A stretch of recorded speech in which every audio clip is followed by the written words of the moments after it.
Bíblia Nossa de Cada Dia está começando agora e você é muito bem-vindo para nós meditarmos na palavra do Senhor. Hoje nós vamos meditar no Salmo de número 60 e todos os dias nós meditamos em um capítulo da palavra de Deus, para aprendermos o que está escrito e também para aplicarmos de maneira rápida para as nossas vidas. E hoje nós vamos meditar no Salmo 60, que foi um salmo escrito por Davi.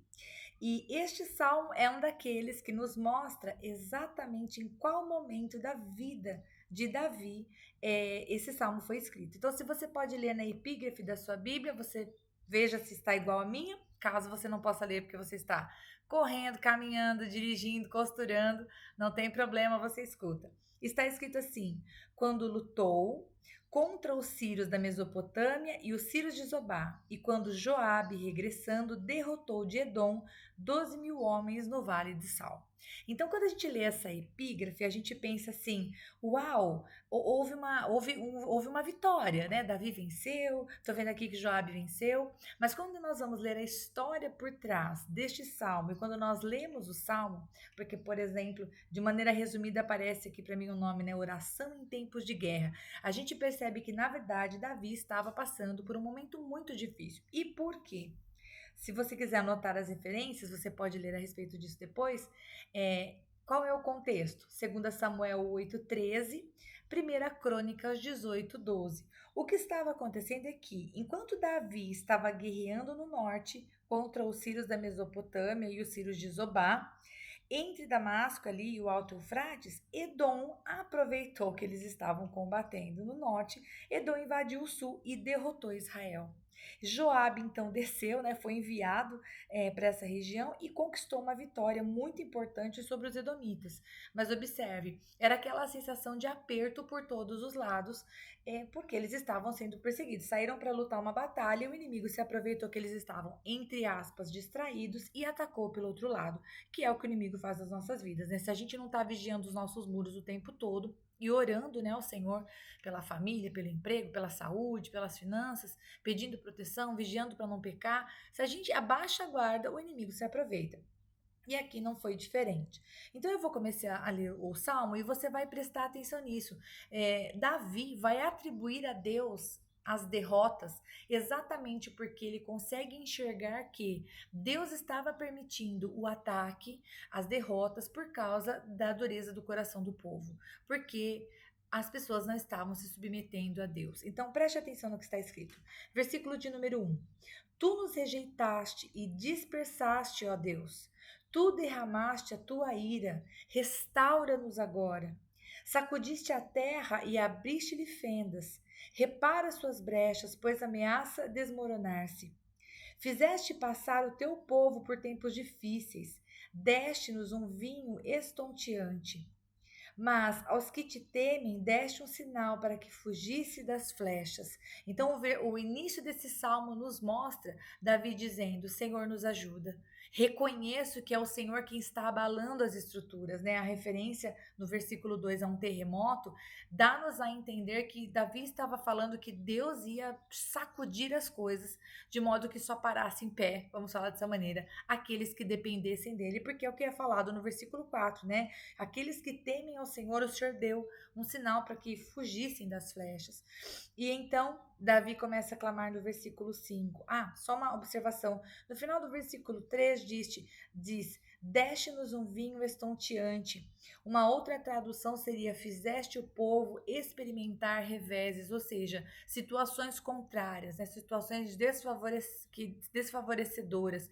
Então Davi está admitindo, meus queridos, que muitas vezes o Senhor permite situações difíceis na nossa vida, situações de perda mesmo, para que tudo mude de lugar e a gente volte o nosso coração para o lugar correto. E aqui, versículo 5, diz assim: salva-nos com tua mão direita e responde-nos para que sejam libertos aqueles a quem amas. Então preste atenção que aqui Davi reafirma que eles são amados pelo Senhor, né? Apesar de todo o revés que eles estavam passando, homens morrendo, né? Vamos dizer assim, uma traição, né? Eles entraram pelo sul e tomaram, né, derrotaram Israel, teve que mandar Joabe para o sul para ir lá, graças a Deus, ter uma vitória. Então, assim, apesar da dificuldade, Davi estava reafirmando: eu sei que o Senhor nos ama, apesar da luta que estamos passando, que é permissão do Senhor. Versículo 6. Do seu santuário Deus falou. E aqui abre 2 pontos e eu quero fazer uma observação. Esse mesmo trecho que vai começar agora, do versículo 6 até o versículo 12, ele aparece igualzinho no Salmo 108, do versículo 7 ao versículo 13, caso você queira fazer uma observação na sua Bíblia, ok? Então agora aqui o Senhor vai falar, preste atenção, versículo 6. Do seu santuário Deus falou, no meu triunfo dividirei Siquém e repartirei o vale de Sucote. Gileade é minha, Manassés também. Efraim é meu capacete, Judá é meu cetro. Para aqui um pouquinho. O versículo 6 e o versículo 7 mostram o Senhor usando os pronomes possessivos meu e minha, para dizer que cada uma dessas regiões de Israel pertenciam a Deus, né? Siquém e Sucote ficavam um de cada lado do Rio Jordão, né? Foram as primeiras partes de terra que Jacó possuiu, né? Depois de ter servido Labão, e todos os outros, né? Gileade, Manassés, são tribos importantes. Aliás, Manassés, Efraim e Judá são tribos importantes. Então, aqui o Senhor estava dizendo, eu dividi essas terras, eu sou o dono. E aqui o Senhor, ele afirma o seu senhorio. Quem dá a vitória, quem traz a batalha, quem traz o livramento é o Senhor.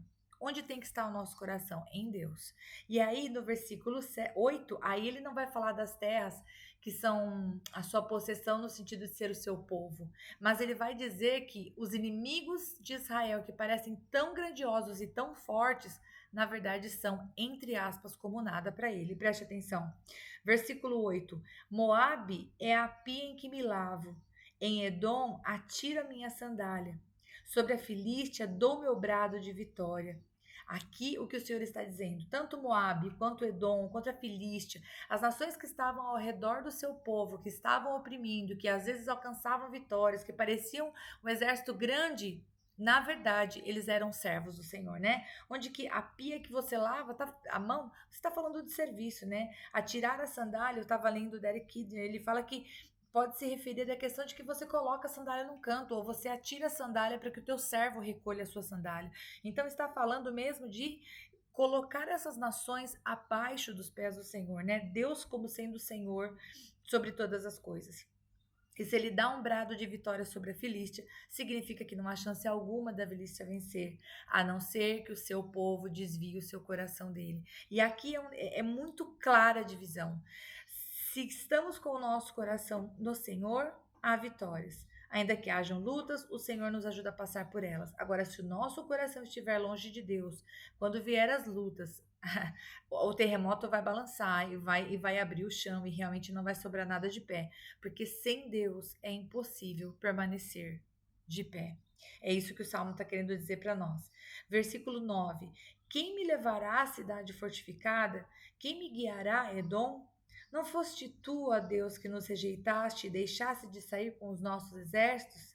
E aí ele clama: dá-nos ajuda contra os adversários, pois inútil é o socorro do homem. Aqui Davi reafirma o senhorio do Senhor e a compreensão que ele tem que os homens até podem nos ajudar, e às vezes humanamente a gente quer contar com eles mais do que deve, né? Uma coisa é a gente ter um contato, uma coisa é a gente ter alguém que nos indique, uma coisa é a gente ter alguém que respalde a gente falando, olha, tal pessoa de confiança, olha, pode confiar no trabalho, mas verdadeiramente, meus queridos, né? Davi está dizendo aqui para nós, inútil é o socorro do homem. Se Deus não estiver conosco, o socorro do homem é nada, né?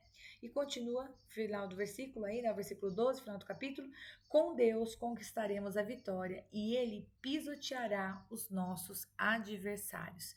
Então, a lição para nós desse salmo hoje é uma lição em que nós devemos ficar atentos, né, aos muros da nossa vida, proteger a nossa cidade, como Davi tinha que proteger, né, que nós consigamos diante de Deus em oração, né, porque nós não conseguimos proteger nada, essa é a verdade, que nós possamos diante do Senhor em oração, né, orar pelas nossas vidas, pela nossa família, apresentar diante do Senhor em oração tudo aquilo que o Senhor tem nos dado, né, as pessoas, as posses, tudo, e também que nós levemos em consideração que a gente não pode se apoiar nos homens. Ah, mas fulano é de confiança. Ah, mas Beltrano é ponta firme. Ah, mas não sei o quê. A gente confia em Deus. Se o Senhor coloca uma pessoa do nosso lado para nos ajudar, glória a Deus. Mas se não for assim, confiamos no Senhor, porque Ele sabe de todas as coisas. É Ele que vai nos ajudar a conquistar a vitória. Como diz o versículo de número 12, é Ele que vai pisotear os nossos adversários. Não somos nós, né, que vamos nos vingar a nós mesmos. A gente depende de Deus. Que Deus abençoe muito você e eu te espero, se Deus quiser, no Salmo de número 61.